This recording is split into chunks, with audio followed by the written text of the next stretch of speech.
I just wanted to say at the beginning how very grateful and happy I am for this evening. Because I've known Tino for a long time, and obviously the story of the Grolier and all the things that have been done over the past 91 years. And it's good to have all of us come together, really, do things like this, you know. So, welcome to all of you, and thanks again.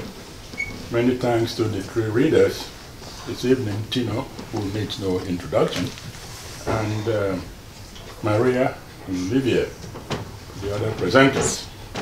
And also thanks to Francine, who has worked tirelessly to organize this event, and to Carol and Elizabeth, and the Grolier staff here, and to James and Celia, who is not here. So it takes a lot to get these kinds of things going, you know.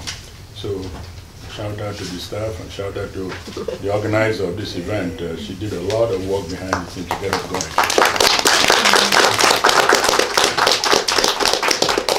And now, to get the evening going, imagine a bunch of Greek girls, 2,000 or more years ago, in a recognizable circle of dance, hitting the ground together. 1 foot forward, the left one, the right one, after that forward 2, or perhaps the left foot leftwards, and the right foot rightwards. Okay. And all the while, those rascally gods of Olympus swearing to each other that this or that maiden was the most nimble of the lot. And could young Penelope, or rather the person after whom she was molded, have been one of these? These questions cross the mind. Literature is a great gift of the imagination, a big, huge gift of the imagination. And with the imagination, the possibilities are endless. So you can do this mind experiment. Think what might have been the orchestration or the rendition in village time, polis time, of these young women, you know, answering to a language and to a culture, beating the ground together, the dance forward, the dance leftwards. And could this woman, in imagination, become one of them? And you can imagine her maybe coming in, and then the great Homer himself, strumming. Okay. I know that many of you already, I guess, have been to the clouds, which is supposed to be up there, and come back. I'm not very good with technology myself. Okay. But one interesting thing I think about technology is the guises that it wears, including spooky comings and goings.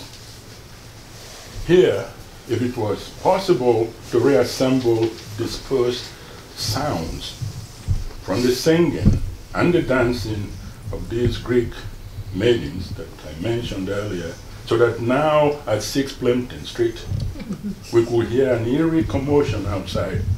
We opened the door, and in walks Penelope, accompanied by the great Homer himself.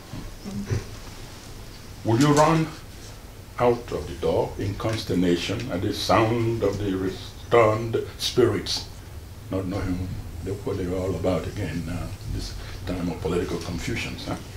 Is that what you're going to do? Or would you then maybe stay and say, hallelujah, fellow poets, come right in and join the dance? So there's speculations can go on and on.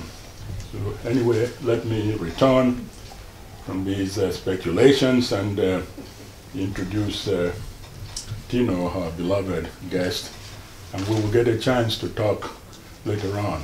You know, what we are looking at today is a huge, big incredible work of the imagination that has stood the test of time. Literature, the gift of it, the expanded world, so that nobody is alone now, as it were. I often think about Hills of Africa, the elders and the young people gathered under the Iroko tree telling a story before the printing press, right? That's how it went. And then we read this great story. But a lot can be said about this, and we're going to do that in the discussion. And as I had mentioned, what I love about Tino's work is this fact of bridging the gap between male and female, West and non-West, old times and new times. And at the end of the day, we're all enlarged for it. That's all we could ask for. That's really all we could ask for. The politicians with limited imaginations, or let them do their thing. The best we can ask for is that the rich gifts of the imagination, and all of us together as a community, that it keeps going. And so let me just say that Tino is the author of several books of poetry, including Shaking Off the Dust. The Dust came out in 1984. Chronicle of My Worst Years, 1994. Scene from the movie Giant, 1993, which was the winner of the American Book Award back then. And first cause, Primera Causa. Did I say it right? Primera Causa. The anthologies that Tino has appeared in: An Ear to the Ground, an anthology of contemporary American poetry, 1989, the Northern Anthology of Latino Literature, 2011.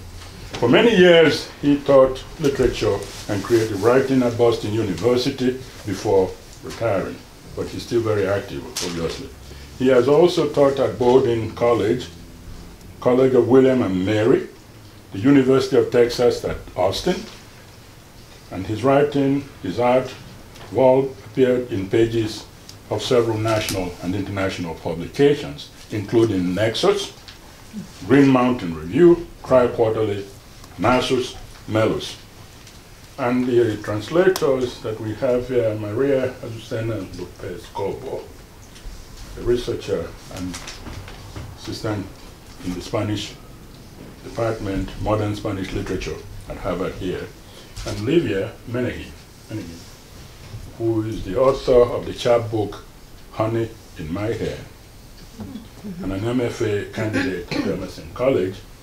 And the Honey in My Hair book was a finalist in the Atlas Review 2011 competition. Livia has lived in Italy, in Greece, in England, and in New York City. So we are in for a great evening. A great friend of mine, George Manis, said, "Oh, was so this about the Greek times, well, come on, very good." Yeah. A whole bunch of Greek girls madly in love with Hector, but Hector doesn't even notice them.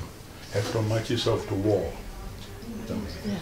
But the whole poem, but the attraction, the Greek history, the warrior ethos, And the reason I mention this is because even despite all this heavy stuff about literature, the warrior, the courage, literature is about the lives of ordinary people. Yeah? The young men, women, they loved the young men. Hey, that's the big stuff for big stuff. So, Tony, Tino, would you get up and do something? Okay. I'll try. Is everybody in? Yes. Everyone's situated? Well, thank you for being here this evening. Look at you, what devotees of poetry you are. Saturday evening when we know there are other cultural events going on in the Boston, Cambridge area. Yet here you are, yeah. And sometimes I ask, are you getting extra credit or something? Are you getting having a little star by your name. Anyway, I'm off script. I have to stick to the script.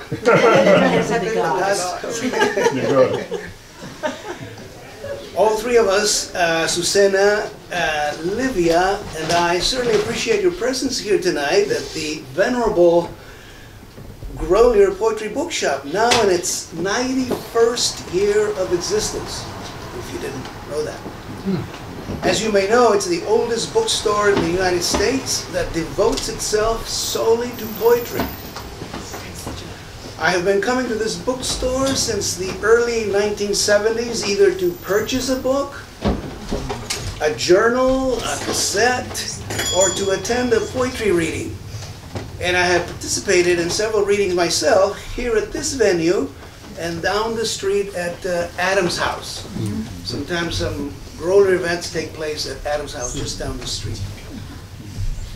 And I must say I feel extremely honored, first to have been published by the Grolier Poetry Press, the publishing arm of the Grolier Poetry Foundation and Forums Trust, and now to have been invited to read exclusively from this book, So Spoke Penelope, 2013, second printing 2014, to include translations of some of its poems into Italian and Spanish, which Livia and Azucena will be reading.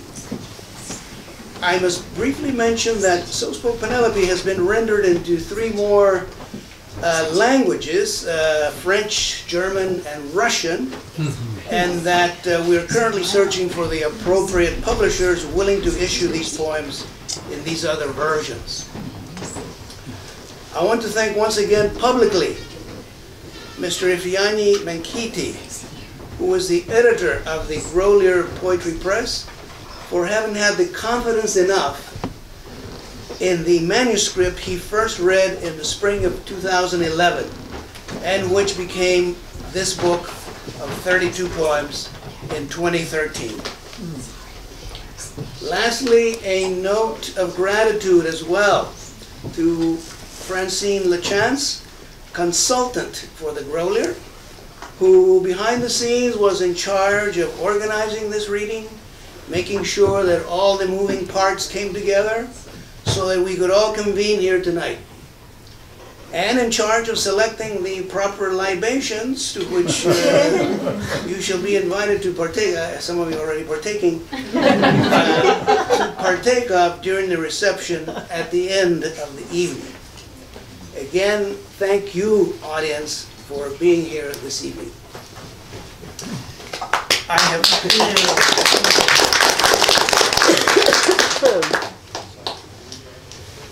I have selected a series of poems that will give you an idea of what I'm trying to do with this theme of Penelope, this Greek theme, mythological theme. Let me first summarize the, is it possible to summarize the Odyssey?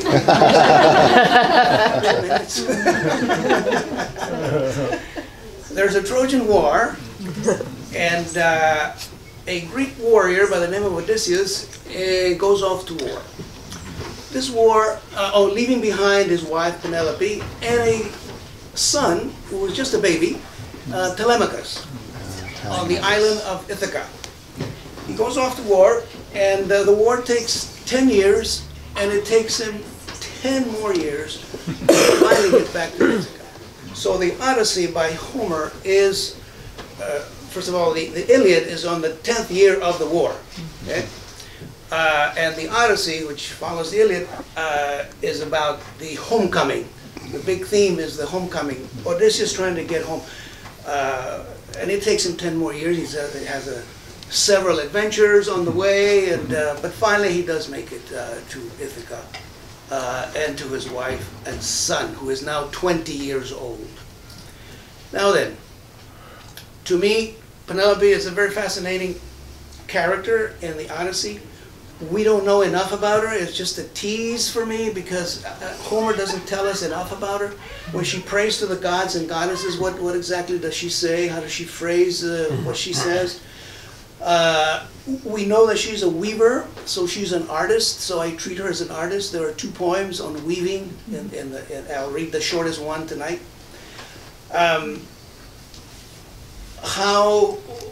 What's the mother-son relationship? What is her relationship to the maids, for example?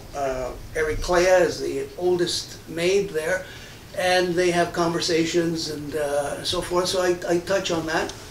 In the weaving poems, we find out how she selects the colors and talks about her hands getting tired. She has to rub her hands once in a while, how she selects this and that. So I'm sort of filling in, okay? I have kept her in the 11th century, 1150, supposedly the Trojan War took place in 1150 before the Common Era, so I keep her there. I do not make her modern. So this filling in is called, in literature, is called midrash. It's a Yiddish word, it's a Hebrew word, I'm sorry. And this is what the rabbis do with the Torah. In order to clarify it, they insert plausible additional information to clarify what might not be clear enough in those 5 books. And it's called midrash, but it's a literary term now. And the best definition that I have found on midrash is this.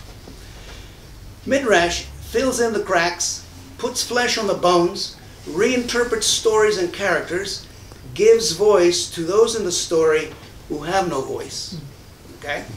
So with that as a preamble, I shall start with the very first poem, So Spoke Penelope, and then we shall hear the Italian translation of it, and then the Spanish. Okay? So Spoke Penelope. This is the palace where I've learned to survive, where 2 years ago I embraced Odysseus, stout son of Laertes, one last time. One long embrace was all it took to shake one heartbeat between us before he left for Troy. This is the palace I walk around in from hall to hall, a world of stone and wood that is mine. This is the room where I work in wool and talk it out with myself, where still awake I toss and turn, pace around in the middle of the night, convincing myself once more that the earthly idea of love is still the lifeblood of my body. This is the palace where I wear the crown of faithfulness, where the sound of the sea is the sound I think with. Therefore, if I stand by a window, expecting each time to see the outline of a ship coming toward me, what is it but my love and the passion time gives it to grow for Odysseus, like-minded husband of the cunning mind for whom I wait? So spoke Penelope when she awoke this morning, when the golden cloth of dawn rose out of the sea. Così parlò Penelope. Questo è il palazzo dove ho imparato a sopravvivere, dove 2 anni or sono strinsi tra le braccia Odisseo, il vigoroso figlio di Laerte, un'ultima volta, e fu un amico lungo a braccio, quanto bastò a plasmare in un solo battito, un cuore solo, prima che lui partisse per Troia. Questo è il palazzo, perché il coro in tondo, di sala in sala un mondo, il mio di pietra e di legno. Questa è la stanza dove lavoro la lana e discuto a fondo nel mio intimo, dove ancora sveglia balzo e giro, che misuro a gran passi a metà della notte, convincendo me stessa una volta ancora che l'idea terrena dell'amore è tuttora vita sangue del mio corpo. Questo è il palazzo, dove porto la corona della fede allo sposo, dove la voce del mare è la voce stessa del mio pensare. Così, se sto ad una finestra ad aspettare ogni volta il profilo di una nave che mi venga incontro, che altro è questo se non il mio amore, la passione che il tempo accresce per Odisseo, lo sposo di un sol cuore, dalla mente astuta che sto ad aspettare. Così parlò Penelope, quando si svegliò al mattino, quando la veste d'oro dall'aurora sorse dal mare. Así habló Penélope. He aquí el palacio donde he aprendido a sobrevivir. donde hace 2 años abracé a Odiseo, fornido hijo de Laertes, por última vez. Un largo abrazo que bastó para aunar nuestros latidos antes de su partida a Troya. He aquí el palacio donde deambulo, por los pasillos, un mundo de piedra y madera que es mío. He aquí la estancia donde trabajo la lana, y me hablo en alto, donde aún despierta, doy vueltas y vueltas, donde en medio de la noche voy y vengo, mientras una vez más me convenzo de que la terrena idea del amor sigue siendo la sangre viva que me ronda el cuerpo. He aquí el palacio donde porto la corona de la fidelidad, donde el sonido del mar es aquel con que pienso. Por tanto, si de pie, junto a la ventana, ver siempre deseo la silueta de un barco que a mí viene, ¿qué ha de ser sino mi amor y la pasión por Odiseo que acrecienta el tiempo, por mi astuto marido que piensa lo mismo y a quien espero? Así habló Penélope al despertar esta mañana, cuando el dorado paño del alba ascendía desde el mar.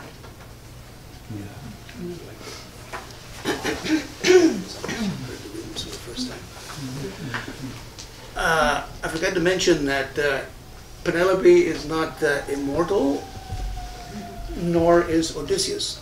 She's not a goddess and he's not a god. What I mean to say is that they are mortal and they have feelings just as you and I do.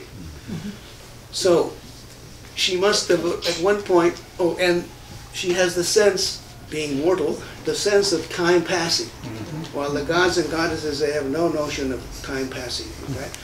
So she must have asked herself at some point, am I the only woman? Have there been other women who have been waiting just like me, you know, who've had a father or a cousin or a brother off to war and had to wait and wait for them? She must have asked herself that. So that's the little intro to the waiting. Has ever a woman waited like me? Waited, and if she hadn't, would have had too much to lose? Would have been denied so terribly a husband, not to mention orchards, many, droves of sheep and swine, plow fields all around, and twining vines for wine? How many women, I wonder, have waited like me by the sea with a racing, caring heart? Women who waited, stood waiting, lay waiting like me. From where you are every night above me, tell me with your truthful mouth, the sky god Zeus. Tell it clearly to me, Athena and Apollo, luminous gods and goddesses who inhabit the high halls of Olympus. How many women before me have waited like me?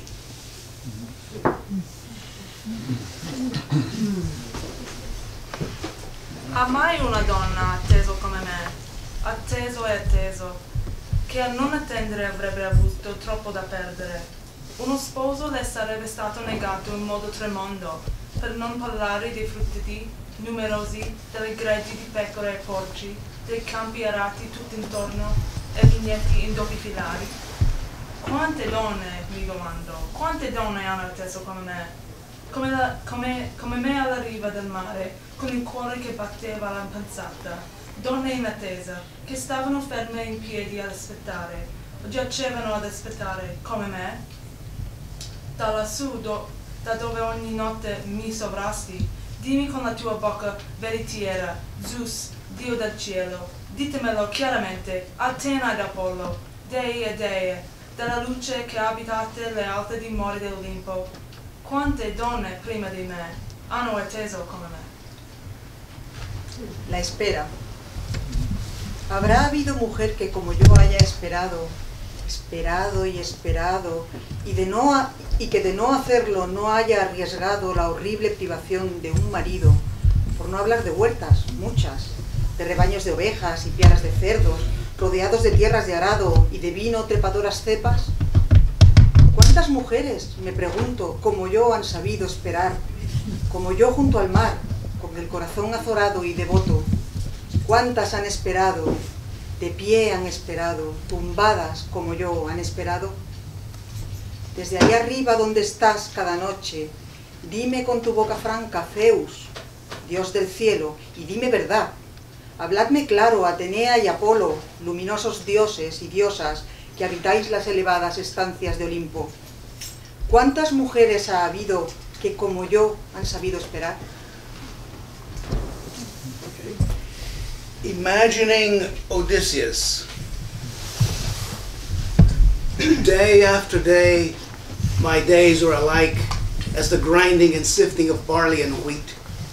And times without number I've sighted Odysseus, man of the manly build, walking out of grey fog over the sea from a journey too long to tell about in a single night.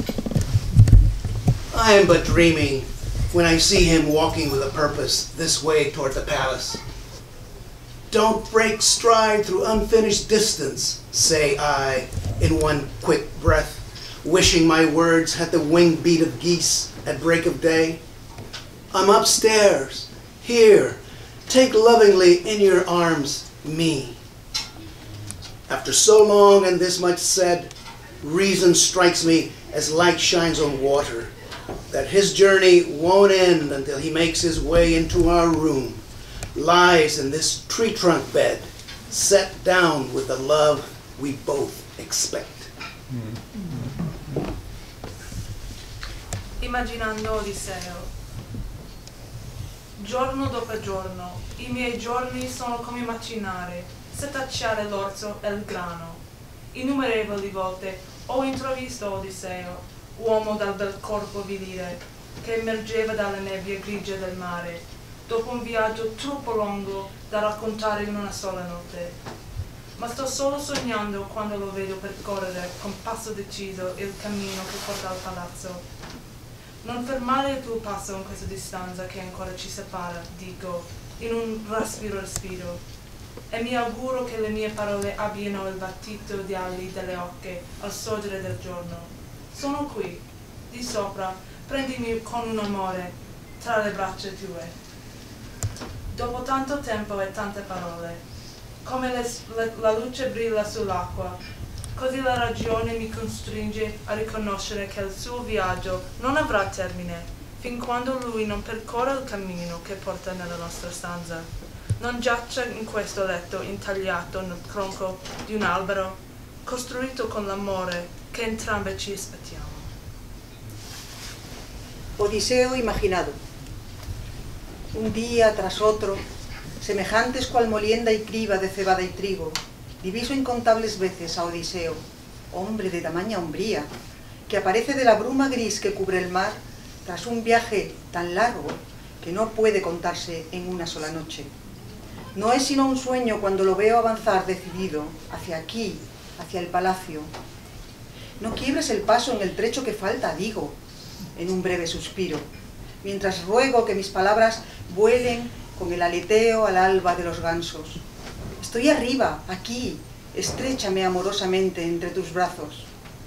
Después de tanto tiempo y tanto dicho, se me hace evidente como la luz reverbera en el agua, que su viaje no acabará hasta que él entre en nuestro cuarto y se tienda en este lecho sobre un tronco tallado, con el amor que ambos anhelamos. The next one is titled Against All Odds. Page 1 in your hymnals. Against All Odds. Some of the poems have I'm conscious that I'm using anaphora, you know, this is the palace, wherever, this is the palace. The opposite of that is called epiphora. You'll hear the same word or a little phrasing at the end of a linguistic unit. And here it's going to be the word back. Did Odysseus, men of thoughts, accurate as arrows, win the battle? Were he and his warring men victorious? If so, let him conquer distance now. To Ithaca he must come back. 6 years it's been, and who now cares who started the war? Cannot the gods bring on all-out peace? Enough with his madness. I, Penelope, his wife, want him back. Was he captured, taken prisoner? Is he trapped in a deep shaded forest, concealed in a cave, not knowing east from west? Against all odds, against whatever gods, he'd better make it back. On his homeward sail, Was he blown off course by blasting gales, his ship lost in some outer world? May he use whatever stars are in him to turn around and get back. Is he shipwrecked, bruised by the perils of the sea against some rocky shore, or else swept out into the streams of ocean?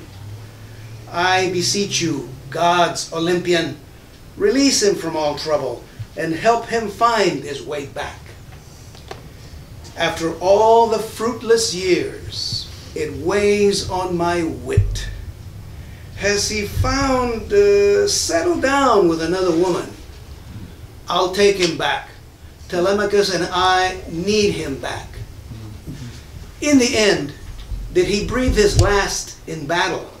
Is he dead and buried, olive trees growing among his bones? I pray to the deathless gods that round out the heavens to bring his body back. Contro ogni pronostico avverso. Odisseo, l'uomo dai pensieri precisi come frecce, ha vinto la sua battaglia? Lui e i suoi guerrieri sono riusciti vittoriosi? Se sì, che gli sta concesso ora di conquistare questa distanza e radica che lui deve fare il ritorno. Sono passati 6 anni.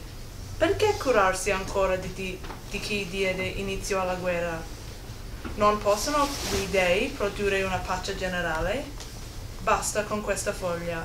Io, Penelope, sua sposa, lo voglio di ritorno. È stato catturato? È stato fatto prigioniero? È caduto in trappola nel buio profondo di una foresta? Rinchiuso in una caverna dove non distingue l'Oriente dall'Occidente? Contro ogni avversa previsione, contro gli dei, e non importa quali, farebbe meglio a cercare la via del ritorno. Dirigendo le sue vele verso casa, fu trascinato fuori rotta da tempeste devastanti, la sua nave si è persa in un mondo esterno. Faccio uso di tutte le stelle che si porta dentro e invertire la rotta e trovare la via del ritorno.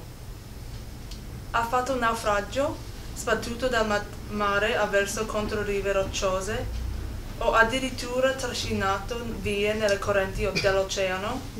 Io vi imploro, dei dell'Olimpo, liberatelo da ogni pena, aiutatelo a ritrovare la via del ritorno. Dopo tutti questi anni sterili, c'è questo peso nel mio pensiero. Ha trovato, si è sistemato con un'altra donna? Accetterò che ritorni. Telemaco ed io abbiamo bisogno del suo ritorno. Infine, ha esalato il suo ultimo respiro in battaglia. È morto e sepolto, e gli olivi crescono tra le sue ossa. Supplico gli dei immortali, e si aggirano per il cielo, di darmi il suo corpo di ritorno. Contra todo pronóstico. ¿Habrá vencido Odiseo, hombre de ideas certeras como flechas, la batalla? ¿Habrán sido él y sus guerreros victoriosos? Dejadle pues conquistar ahora la distancia, pues a Ítaca debe regresar. 6 años han pasado, ¿y a quién le importa ya quién comenzó la contienda? ¿Acaso no pueden los dioses traer la paz total? Ya basta de esta locura. Yo, Penélope, su esposa, quiero verlo regresar. Lo habrán cogido, será prisionero, se hallará atrapado en un bosque de espesas sombras, oculto en una cueva donde este y oeste se confunden. Contra todo pronóstico, contra los dioses que sean, hará bien en regresar. En la travesía a su tierra lo habrán desviado del rumbo fuertes tempestades. ¿Habrá perdido su nave en algún lejano mundo? Sírvase él de los luceros que conoce para virar y regresar. Será un náufrago, lo habrán golpeado contra rocosa orilla los peligros de la mar. ¿Lo habrán arrastrado sus azares a las corrientes de océano? Dioses del Olimpo, os lo suplico, libradlo de todo mal y ayudadlo a regresar. Transcurridos todos estos vacuos años, algo hay que desgasta mi cordura. Habrá hallado, habrá sentado la cabeza con otra mujer. Lo dejaré volver por Telémaco y por mí, necesita regresar. Y por fin, habrá expirado en el combate, estará muerto y enterrado. Crecerán ya olivos entre sus huesos. Ruego a los dioses inmortales que rondan los cielos que hagan su cuerpo regresar. Both translators, you saw, had preserved the epiphora, ritorno, regresar, yeah. Prayer to Athena. Page 24, Prayer to Athena. With the immortals, Poseidon, deep down ruler of the sea. Athena, send me a god or goddess who can guide my destiny into the open arms of joy of dear Odysseus. More than just a man, my husband and father to my boy. Preghiera ad Atena. A te vengo supplice, Atena, dea benedetta. Ascolta ogni accento della mia preghiera. Prima 2, poi 5, ed ora fanno 9 anni. Ho atteso con tutte le mie forze che Odisseo, sposo perfetto, a cui sono fedele come il sole ogni giorno occupa il cielo, tornasse dalla guerra. 9 anni senza vedere una fine. Non ho la minima idea di dove si trovi, né se raggiunse Troia davvero. Da questo estremo lembo della terra, Itaca, a te mi rivolgo per aiuto, anche se 9 anni per te non significano nulla, è ben poco per l'Eterno. Fino a quando dovrò ancora restare in compagnia del mio irascibile io, intrappolata in qualcuna stanza del palazzo Immagiri, sempre più cattiva quando il mio corpo muove a ritmo, come un rito in onore della luna? A volte non mi riesce nemmeno di lavorare al tallaio. Una veste tessuta a metà giace in attesa dall'altra sua parte, in un angolo della stanza. Ne posso liberarmi dagli eventi familiari che mi cologno di sorpresa. Le tempeste ventose suscitano incubi di morti in naufragio. La più mite delle piogge può indurre al pianto. O custode dagli occhi scintillanti, pallide Atena, balza giù dalle nuvole, sì, la mia maestra, ricaccia le mie lacrime, mandami sogni di consolazione. Diversamente che fare? Ripetere 10 volte una preghiera alla pietra dell'altare di Zeus? O alla riva del mare sacrificare un ariete a tuo zio che ha il suo trono tra gli immortali, Poseidon, che domina gli abissi del mare? Mandami, Atena, un dio o una dea che possa guidare il mio destino nelle braccia aperte alla gioia del diletto Odisseo. Non un semplice uomo, il mio sposo, il padre di mio figlio. Oración a Atenea. Bendita diosa Atenea, a ti vengo suplicante. Atiende cada verso de mi ruego. Primero 2, luego 5, y ya 9 son los años que he esperado con todo mi empeño a que Odiseo vuelva de la guerra. Buen marido al que aguardo con la constancia del sol que cada día toma el cielo. 9 años aparentemente interminables. Nada sé de su paradero, ni si de hecho siquiera alcanzó Troya. Desde este lado de la tierra, en Ítaca, tu amparo imploro, aunque 9 años para ti no signifiquen nada y pocos sean para la eternidad. ¿Cuánto tiempo he de pasar con mi irritable persona, atrapada en cualquier estancia de palacio en que deambulo, desmejorada cuando mi cuerpo acompasa sus ritmos, como en un tributo a la luna? A veces no puedo ni afanarme en el telar. Un tejido inacabado espera su otra mitad en un rincón de la estancia, ni alcanzo a deshacerme de los sucesos cotidianos que me sorprenden. Los vendavales me provocan pesadillas sobre víctimas de un naufragio. La lluvia más mansa llega a hacerme llorar. Palas Atenea, guardiana de ojos brillantes, desciende de las nubes e instrúyeme. Enjuga mi llanto, dulcifica mis sueños. De otro modo, ¿qué he de hacer? ¿10 veces repetir un ruego ante el pétreo altar de Zeus? ¿O junto a la orilla del agua sacrificar un carnero en honor de tu tío, hallable entre los inmortales, Poseidón, profundo regidor del mar? Atenea, envíame a un dios o a una diosa que sepa guiar mi destino hacia los brazos gozosos y abiertos de mi amado Odiseo, más que un hombre, mi esposo y el padre de mi hijo. Page 31. There are 2 poems about weaving. One is this one that has a sort of a rectangular look to it. That's the longer one. I'll read the shorter one. In color and in cloth. Oh, the other one's called A Width of Cloth. The one I'm reading, the one we're reading, is in color and in cloth.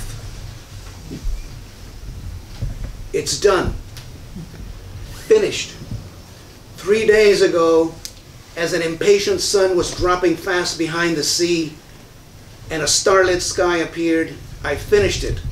A piece of cloth in wool that took too long to weave. Half a year dragged on, but at last I have it. The likeness of Odysseus, splendid husband and gentle father to his infant son. One day I managed, from early dawn to dusk, then until the brightness of the morning shone again, to keep on weaving, to get it right. And there it is, folded up across the bed in color and in cloth. Now, when the sting of absence is too much, when the weariness of why keep waiting wears me out, I reach for it to satisfy my love-struck eyes. The background? I've simply made it dark, against which stands Odysseus looking rapt into my eyes. Beside us, our longest table in the palace hall, and because he's speaking to me, I gave him speaking lips.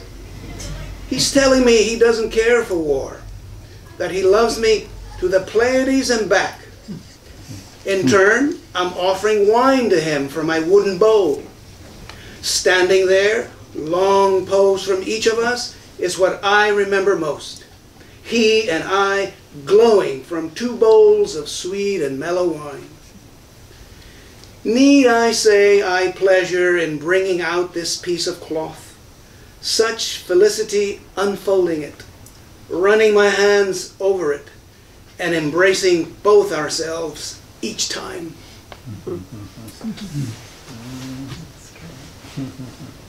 Nel colore e nel tessuto. È fatto. Finito.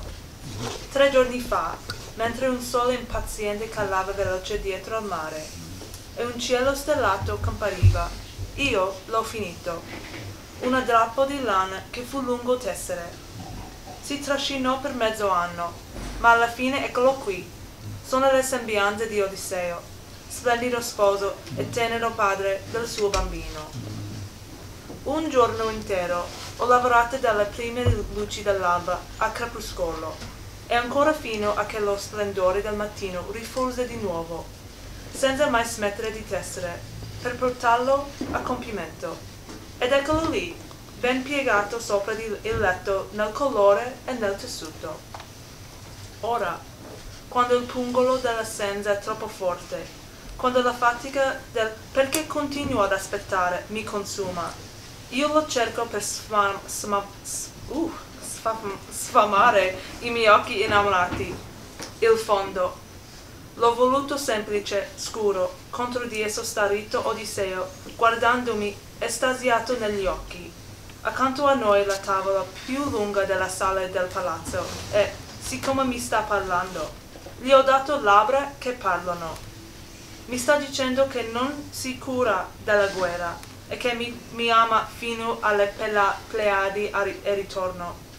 In cambio, a mia volta gli sto offrendo del vino dalla mia coppa di legno. Dal nostro stare lì, fermi, ciò che più ricordo è quella nostra reciproca lunga posa. Lui ed io, infiammati, da quelle due coppe di vino dolce e suave. C'è bisogno ch'io dica che godo nel tirar fuori questo pezzo di stoffa tanta e la felicità di spiegarla facendo scorrere su di essa le mie mani e abbracciandoci ambedue ogni volta.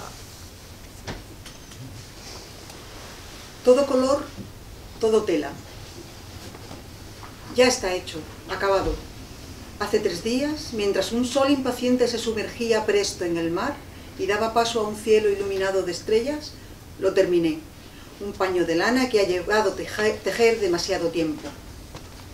Medio año se fue alargando, pero por fin, helo aquí, un retrato de Odiseo, esposo espléndido y padre amable con su pequeño. Un día me azacané del alba al atardecer y luego hasta que la luz matinal volvió a brillar en seguir tejiendo, en hacerlo bien. Y ahí está, doblado sobre el lecho, todo color, todo tela. Ahora, cuando la punzada de la ausencia es demasiado intensa, cuando el cansancio del por qué seguir esperando me desgasta, lo busco para satisfacer mi mirada enamorada. El fondo opté porque fuera simplemente oscuro. Sobre él se recorta Odiseo, que me mira absorto a los ojos. Junto a nosotros, la mesa más larga del mégaron de palacio, y puesto que él me habla, unos labios que hablan tejí.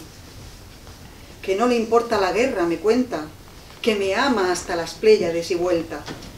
A mi vez, le sirvo vino de mi cuenco de madera, y allí de pie, los dos manteniendo la pose prolongada. Es lo que más recuerdo, él y yo encendidos por 2 cuencos de vino dulce y suave. ¿Acaso hace falta que diga que me encanta extender este paño? Es tal la felicidad que me produce desplegarlo, acariciarlo con las manos y abrazarnos a ambos en él y a un tiempo cada vez. Here's a short poem, Come to Me, page 47. Come to me. Come to me as a faraway star would reach me, Odysseus, husband whose love alone allays me. Come to me as a jolt of hope through darkness. Come to me as moonlight, or a bright sun, or simply as light from palace torches at night, cast upon the work of hands on wool, upon my loom. Come to me as glistening waves advancing evermore toward the shore. Come to me in whichever radiance of light you desire.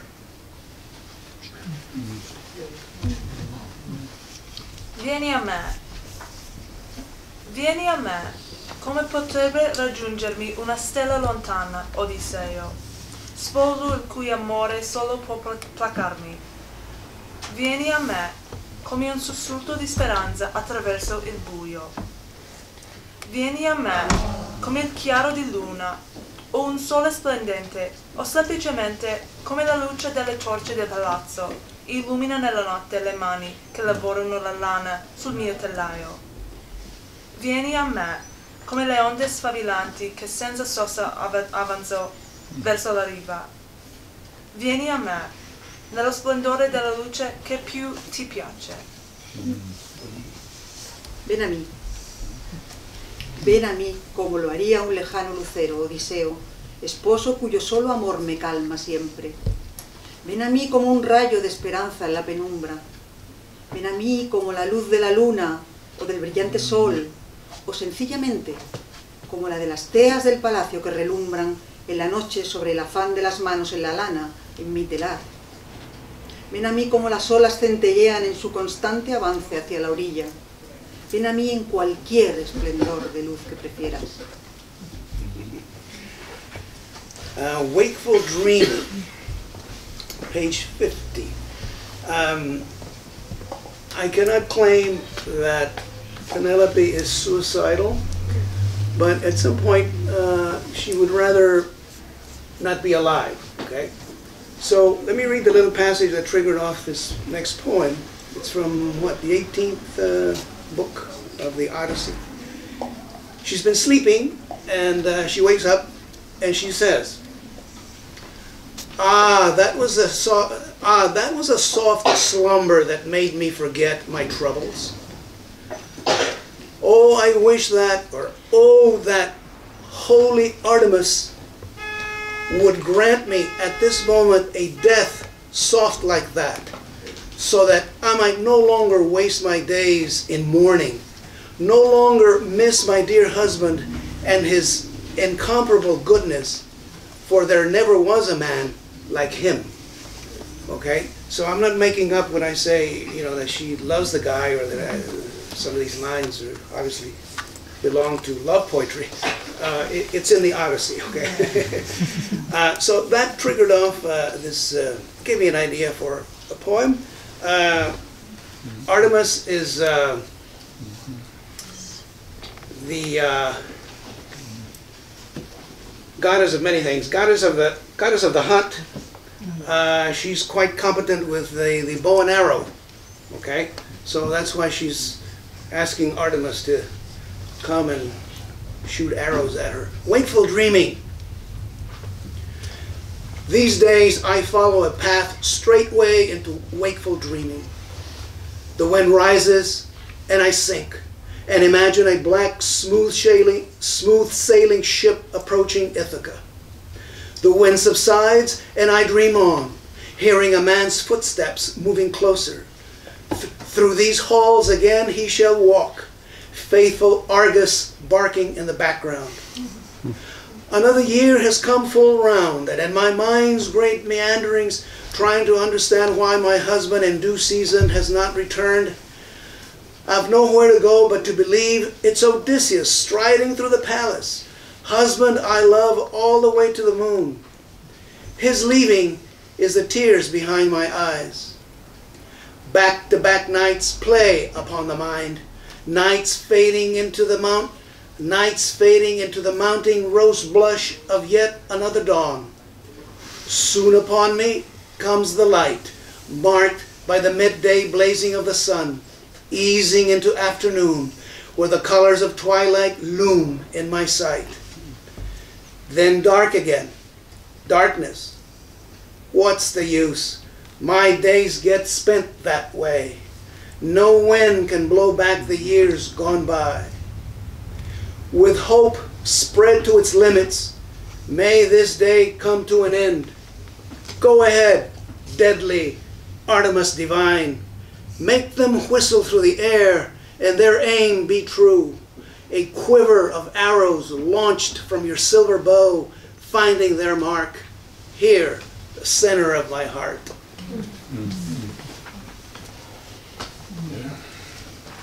Sogno ad occhi aperti. In questi giorni seguo un sentiero che va dritto dentro un sogno ad occhi aperti. Il vento s'alza ed io sprofondo e immagino una nave nera che il dolce villaggia e s'accosta a Ithaca.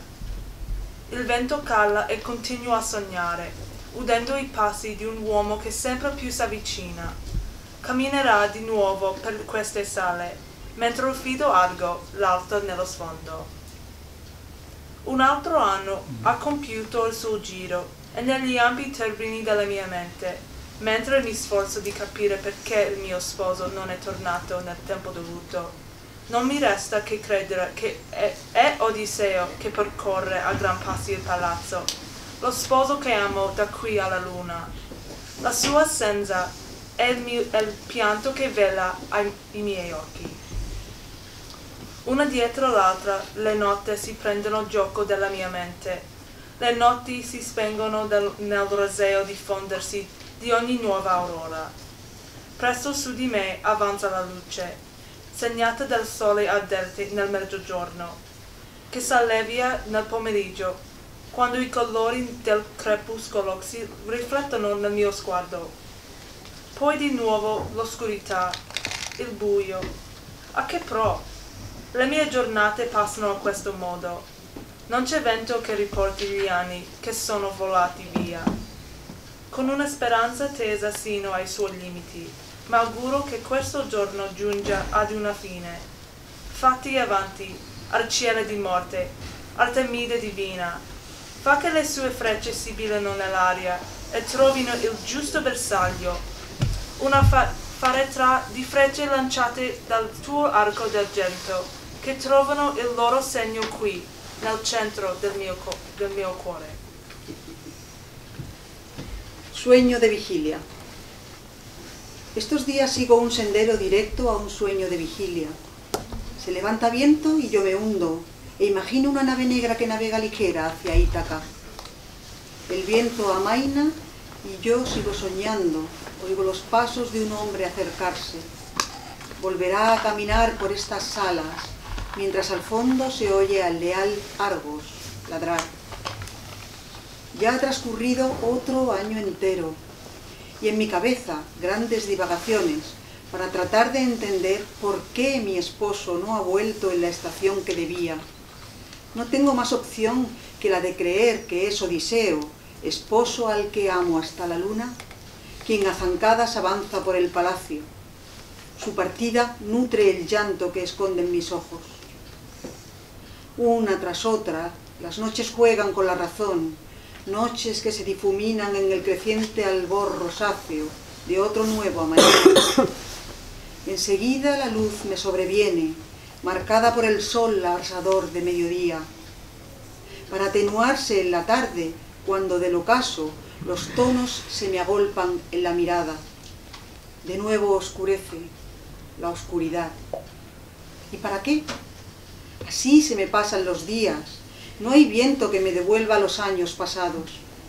Con la esperanza apurada hasta el límite, que esta jornada toque a su fin. Adelante, mortífera arquera, divina Artemisa, haz que silben en el aire y que sean certeras, lanzadas con tu arco de plata a una aljaba de flechas que hagan blanco aquí, en el centro de mi corazón. For the last poem, it's a love poem. After all, she loves the guy. He waits 20 years for him. What patience, what love. You're going to hear the foreign language first, and then I'll wind it up with the English original, okay? So it's titled Love Bound. And in Italian, what's the title? Legame d'amore.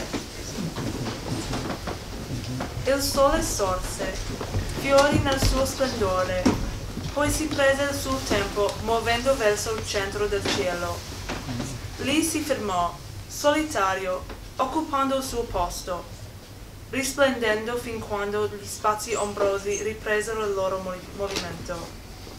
Ma a quel punto ero annoiata, affamata, così ho mangiato qualcosa. Mentre le ancelle chine sulle ginocchia continuavano a macinare e a setacciare il frumento dell'orzo e, raccogliendolo a manciate nel cavo delle mani, qualcuno diceva di averne raccolte già 600 mucchietti. Ne riempievano i grandi canestri e nel contempo borbottavano, lavorando le masse dell'impasto in forme piatte destinate al fuoco. Io dormii e mi risvegliai ai momenti in cui il mare si smavalta di un rosso che virava all'arancio. Era Helios, al termine della sua corsa sul precipicio dell'orizzonte, e subito scomparve. Nella mia stanza e tutt'intorno nel palazzo il buio si infittisce. La mia mente sta ritirata nell'ombra quando due pensieri vengono alla luce.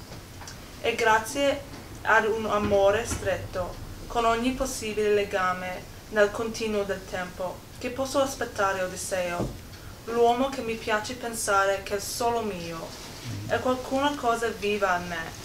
La chiamo amore, sincero amore di sposa che ho custodito nel profondo delle mie ossa, dove solo una sposa sta a riconoscerlo. Amor unido. Salió el sol y resplandeció. Luego se tomó su tiempo para ocupar el centro del cielo, y allí se quedó, solitario, guardando su sitio, reluciendo hasta que las zonas de sombra se movieron de nuevo. Para entonces ya estaba aburrida, hambrienta, así que algo tomé de comer, mientras las sirvientas, de rodillas, Seguían moliendo y cribando grano de trigo y cebada, amontonando manojos agrupados, alguien contó 600, en medidas de grandes cestos, sin dejar de quejarse todo el rato, trabajando masa en cantidad hasta lograr para el fuego barras planas. Dormí y me desperté cuando el mar se iluminaba de un rojo que devenía naranja. Era Helios, al final de su recorrido en el precipicio del horizonte. Después desapareció. En mi cuarto y en el palacio, la oscuridad se desborda. Mi mente descansa en las sombras cuando se me ocurren dos ideas. Que con un amor unido por lo que sea que lo une en el tiempo, puedo esperar a Odiseo, el hombre del que me gusta pensar que es solo mío. Y que sea lo que sea que habita en mí, lo llamo amor, verdadero amor de esposa, custodiado en mis huesos, donde solo una esposa puede conocerlo.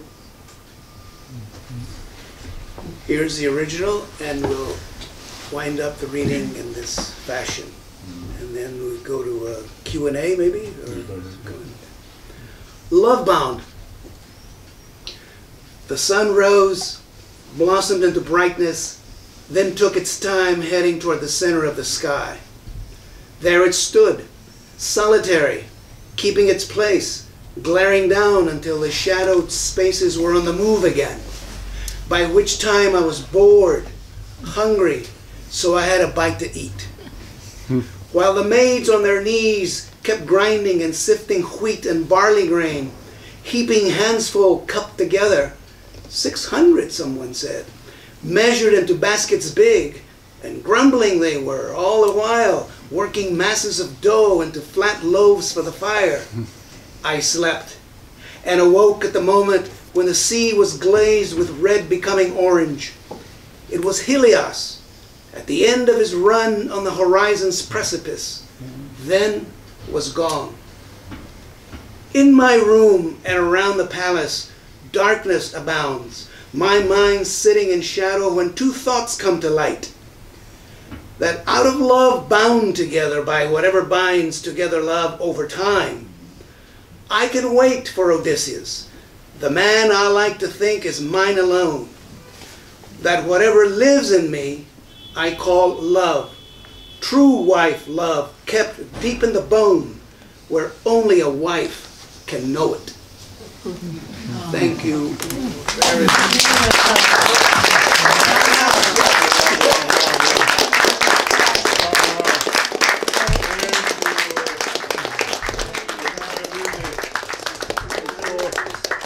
I realize again what It's amazing that you sat there for 27 poems. Thank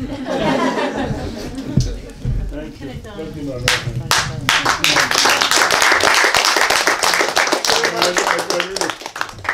I realized what moved me when I first read this poem, that I said this was a good accomplishment. You know, So and, you know, it's like the craft, the movement, the fluidity of it, the insight.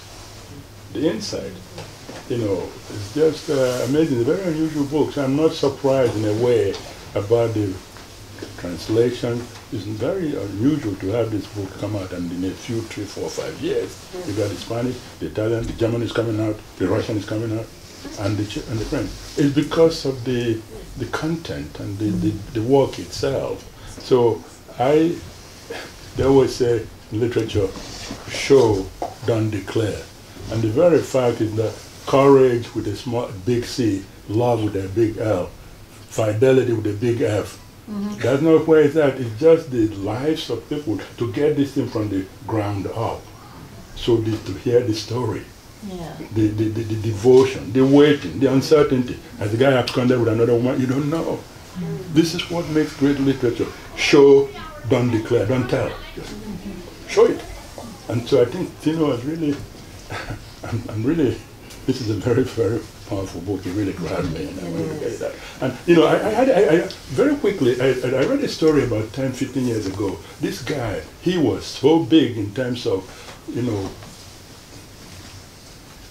progressive ideas, the homeless, and he did a lot of work in D.C. then when he died, there was a story that came out how mean he was to his family and his friends. And I couldn't reconcile that. That was the big thing again, love. Big thing again, courage of the warrior, love of the country. What about getting it from the ground up? So, so that's, you know, I don't want to embarrass you, but you know, one of the reasons why I keep coming back to this book is that many, many years ago, Tino wrote this incredible poem to his grandmother, his mother, Clara. Grandmother. Grandmother. And because sometimes you may wonder, what is this guy, how, I have a few questions, you know. Yeah, go ahead, she has them. No question. I just wanted to say that also the translations were very good. Yeah, And I personally know the Italian. I wanted to get there. We are not the translators. And- We are just reading. Yeah, right, reading. Yeah. Very good. I was actually wondering how you think which language, Italian or Spanish, captured your poems. And I thought it was different for different poems. Sometimes the Italian seemed better, Yeah. sometimes the Spanish. I don't know what Well, as you know, in translation things get lost. I think both versions, I was listening for the rhythm, and every poem should have their own music and then and its own rhythm, cadence, and so forth. So I was listening for that, and I think that in both translations, I was, you know, I looked over the translations before the books were published. Both translators would send me their drafts, and I would comment. With Italian, I had a dictionary, English, Italian dictionary, and I would make suggestions, and sometimes Paula, the translator, would take my suggestions, sometimes not. But that's fine, because she has, the translator has an I'm just reading single poems and making comments on single poems. The translator has the overarching view of the whole mood or tone that she wants to give to the manuscript. But I'm happy with both. Yeah. Were the translators both poets who translated? Both are professors of literature. Paula is in comparative literature in Venice, and so she knows several languages and knows Greek as well. And Nuria teaches Spanish lit language, and she's the wife of a diplomat. So sometimes she's in Uganda, sometimes she's in Israel, and Tel Aviv. But wherever she is, she's teaching Spanish and Spanish lit. Yeah. Yeah. Well, I just thank you so much for such a beautiful evening, and I actually, this is the first time I've heard, you know, a trilingual reading, and it's very exciting. And one thing Ifeanyi mentioned, you know, all these feelings that come up from the poems, and another feeling that I had was just real respect, that you showed so much respect for the text, for the woman, for the humanity, and that was really such a learning, so beautiful to hear.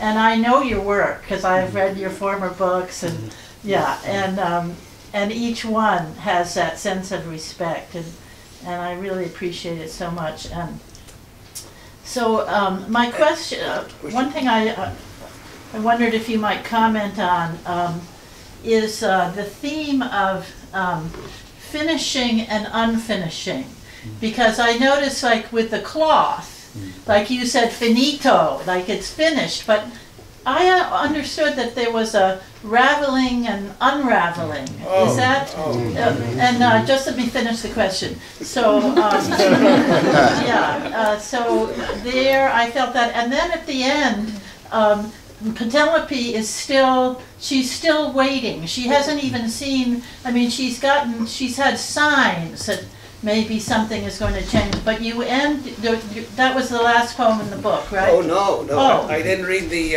when Odysseus finally comes back, it's titled 20 Years Waiting. Oh, yeah. It's in couplets. Odysseus has returned, and they. Yes. So that's what I was asking. I was wondering. That was the last poem. No. So last this poem is. of the, I should have remembered that from the book, but yeah. So the weaving trick is something apart. This is something else that she weaves.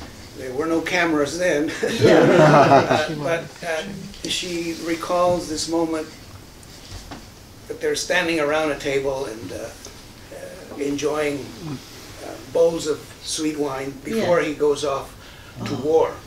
And it took many years to write this book because I did a lot of research because I didn't want to make any cultural mistakes. I didn't want to say that in the middle of the table there was a bowl of avocados or something because there were no avocados in Europe at that time. This is an American product. So it took a lot of time. This is a memory that she has, and it's a very short poem where she talks about finally finishing this one piece of cloth, which is a memory. The last night that Odysseus was at the palace. And then there's the other longer, the rectangular that I showed you, rectangular poem, where she talks more about the craft, of, how she selects colors and so forth. She weaves, but then sometimes she's going the wrong way, so she unweaves. Talking about the artist, really. Right. You write a line and then maybe it doesn't work, so you erase it, or and now with computers you can just. Yeah, but I understood that she unraveled, she unwove because she wanted to fool the suitors. Okay, that's a different episode. I didn't touch on this. This is a trick this is the weaving trick, very famous. Even if you've never read the Odyssey, you've heard of the weaving trick. Just like, I don't know, even if you've never read Freud, you probably have heard expressions such as compensation and slip of the tongue, and phrases that come from psychology without having read having read Freud. This is the weaving trick where she tells the suitors, because the suitors become they're a bunch of pests after a while. Right.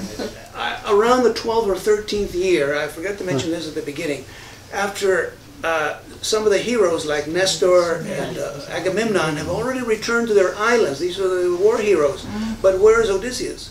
So young noblemen, knowing that Penelope's husband is nowhere to be found, she's free game. So they come to the palace every day with gifts to impress her because they want to marry her. So at some point, and they're really pests because you have to feed them, and the poor maids are making bread every day. So she says, okay, let me weave. Odysseus' father Laertes is getting on in age, and he is going to pass away in a moment. He needs a death shroud. So let me first weave the shroud, and then when I finish it, then I'll select one of you. I'll make my choice. I'll make a choice. So this trick works for 3 years until one of the maids, Melantho, turns her in. Melantho has been sleeping with one of the some of the maids have been sleeping with some of the warriors. Some of the wooers or suitors who come to woo her, and so she gets discovered. But she weaves during the day and at night. No, is it the other way around? She unravels at night. And unravels at night. Yeah. So, so that trick is only, but she gains 3 years. Right. That's something I didn't treat that. No, I didn't mention that. I think she did something. Oh, you had a question. Yeah. Writers are now, and artists in general, are not irregularly bludgeoned for trying to inhabit consciousnesses that have identity markers, maybe on sex or on race different than their own. After composing this work, how did it make you think about universals among humans and also differences? Because you inhabited a consciousness so intensely different. That's right. So, in part, that's been partly answered by Ifeanyi, who used the word imagination. And I said that I did a lot of research on Greek culture of that time. Books on weaving, okay, types of fruits. In other words, when I left Penelope and all these characters in that time frame, and all they knew was the flora and fauna of the time, celestial bodies, an island, ships on water, and oxen, pears, pomegranates, figs. Okay, so I had all of that little world. This is why it took so long. And at the end, I sent the manuscript to a classicist, Professor Vandiver, who has a bunch of tapes on the Odyssey. And I've seen those tapes, and I felt comfortable enough to send her my manuscript. And she made some correct, because I didn't want to make any cultural mistakes. Again, I didn't want to say there was a bowl of cherries in the middle of the, okay, when there were no cherries maybe, in Greece at that time. So, yeah, it's inhabiting, through the imagination, you inhabit. But you know, maybe part of what's going on here, because there was an incredible magnanimity of the human spirit. And you read this poem to Clara, the 90-year-old. All you could see was the incredible wisdom of this woman, her patience, and the grandson's understanding of this long-suffering woman. But what really got me is the fact that the poet did not stop here. Sure, I'm done with this issue of fidelity to my bloodline. He could also then see, oh my God, this universal story is going on here. He wasn't going to say, that's this iconic white lady in literature, Europe. That's, to me, this is what made me take on this bookshop. Yes. The possibility of using this poetry to bring all of us together before the sun goes down on all of us. All of us. The politicians can talk all the nonsense they want about this big thing, about this and that and that. That's what I meant by the love with capital L, courage with capital C, nationalism. We got to do it from the ground up. And I want to see the heart that sees this stuff coming from whatever bloodline, Asia, Africa, Latin America, to be able to get the spirit out. Yeah. Penelope stands, she stands, but the poet has not said, I'm going to do this my little tribal thing. Hey, I've given the fidelity to my roots, you know. Let them go do this to themselves. This is what I'm getting at, this possibility of the dance together. Not because it's the current, as the French say, yeah? The right thing to do, but that deep down, this is where we're going. I'm really looking forward to the Russian and the German translation, because you know, you might say, well, Italian, Spanish, it's part of the Romance language group, Mediterranean. But if you listen carefully, the sound of the languages of the human tribes of the world, you could tell the flow difference between the two languages, even though they're in the same kind of basket cluster. So when the German comes out and the Russian comes out, it would be nice to see how this rhythm of the languages of the human tribes of the world, how they fare. Right. I'm looking forward to that too. Thank you so much for the reading. I had a question regarding form. Form? Form, yeah. I was wondering how you come to realize form within this work. For example, like Shining Like a Sea is a sonnet. Did you approach this as a... What page is it on? It's on page 20. Shining like, is it a sonnet? 2, 4, 6, 8. Did you consider form a lot when you were conceiving this work? Maybe I was unconscious. I hadn't even noticed. It's a free, kind of like a very free sonnet, yeah. Against all odds, you can tell that there was some conscious effort to structure it this way. You have a question or two questions followed by statements. Okay, so that should have come out in the reading. Did Odysseus' men of thoughts, accurate as arrows, win the battle? Were he and his warring men victorious? And then there's a statement, there's some kind of answer. Yeah, so that was really thought through. Yeah.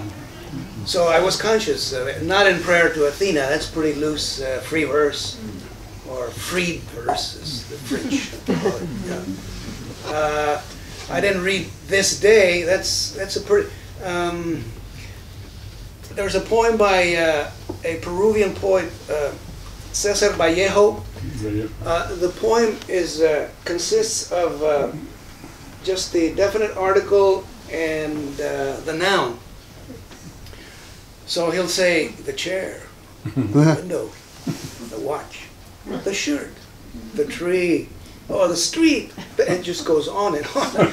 Wow. So thinking of that, I did this day, this dull day, this dreary day, this bleak day, this page 26. This irritable day, this worrisome day, this fretful day, this exasperating day, this wretched day, this tormenting day, this joyless, dismal day, this somber day, this weary day, this doleful day, this empty day, this inconsolable day, this depressing day, this pointless, ordinary day, this day. So it was Vallejo who I said, well, let me try something in English, but this came out. Okay. So we're always stealing. What did Eliot say? Mediocre poets borrow, good poets steal. All right. Well, I have to say something. Elizabeth McQuitt, local poet, was the first, when she was editor of Poesis, a journal out of Toronto, Canada. The poetry editor. The poetry editor for that journal was the very first one who published 6 or 7 or maybe 5 or 6 poems from my Penelope manuscript. Yeah, I think I gave her 10 or 11, and she picked this first batch. So that was very encouraging to see that someone, a poetry editor, actually thought that I was on my way. Oh, definitely. Thank you, Elizabeth. Oh, you're welcome.